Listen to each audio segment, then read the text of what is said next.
Champions Barcelona return to league action after the international break with a trip to Estadio Municipal, of course, lined up as next Nigeria internationals, and defensive duo of Kenneth Omeru and Chidoziem Awazim are tasked with stopping Leo Messi, Luis Suarez and co.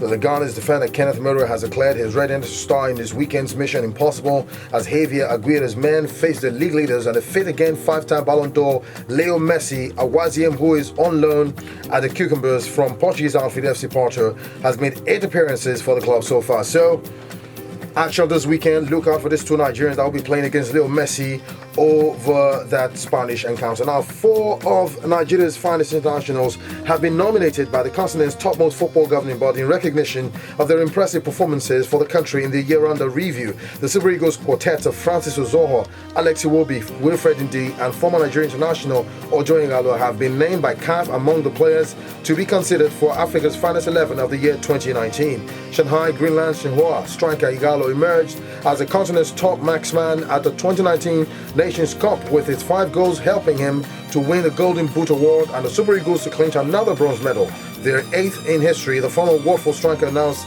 his international retirement after the tournament. His international career was burgeoning, of course, while he was also the undisputed number 1 at the Molineux Stadium, but he had to end his career early after he was diagnosed with acute leukemia. However, despite his early retirement, Carl Ikeme has not allowed that to weigh him down, and he is now set to launch a new book titled Why Not Me? The 33-year-old made his announcement on his Twitter page on Monday, but did not disclose the official release date. Although details about the book are still sketchy, it is expected to be his life journey and how he overcame the deadly illness. Tottenham manager Jose Mourinho eyeing huge Zlatan Ibrahimovic reunion with striker available on a free transfer in January following his exit from LA Galaxy. Jose Mourinho eyeing £2 million bonus if Tottenham Hotspur can recover to make top 4 in the Premier League. Fabinho's brother-in-law reveals he snubbed Man United, Man City, PSG and Juventus after meeting Jurgen Klopp. Liverpool made all the effort.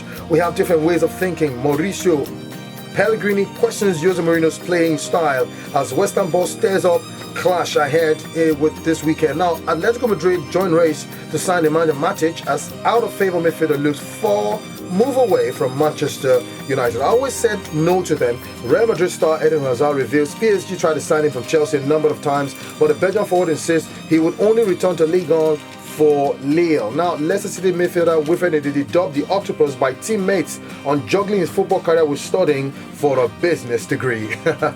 Now, AC Milan and Napoli lead chase for Lucas Torreira, with Arsenal midfielder unsettled under Unai Emery. Now, Tyson Fury warns Deontay Wilder not to slip up against Luis Ortiz ahead of the February 22nd blockbuster rematch. Now, Jose Mourinho declares himself new, improved, and humble at his first Tottenham press conference, then insists he doesn't need any signings and vows his feelings for Chelsea are in the past. Liverpool star Mohamed Salah could miss the start of the 2020-21 Premier League season after Egypt's end place at Tokyo Olympics. I'm sick of it.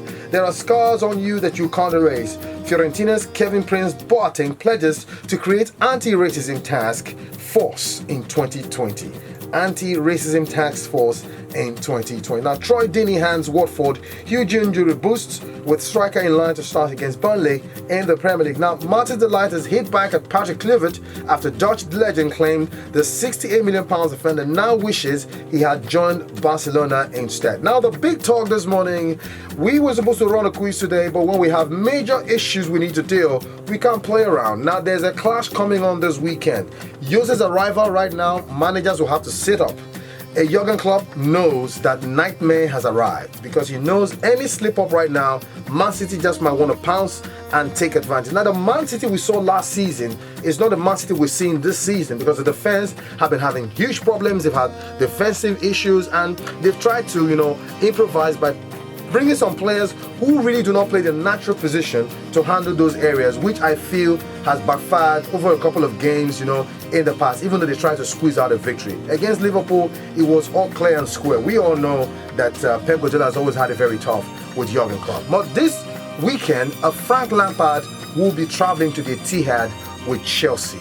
And there's been a whole lot of cross-section, diverse views concerning this game. And some have said, look, give the 3 points to Man City. Chelsea cannot pull a miracle. Now, we understand that feeling when you understand that Lampard, who is playing against a Pep Guardiola and a dogged side who are still hurt from that Liverpool loss, they just might come banging. All right? I wouldn't say anything more so I don't preempt the conversation. So I'm asking you right now, what do you think will be the outcome of this weekend's game between Chelsea and Manchester City? Does Chelsea stand a chance? Who are the players that just might change the game? Who are the players that you might think are in the Chelsea setup that just might pull up a surprise? Would there be an upset? Do you think Pep Guardiola would allow a loss back-to-back, Liverpool and Chelsea? Come on. We want to hear your voice. If you have a prediction, just drop it.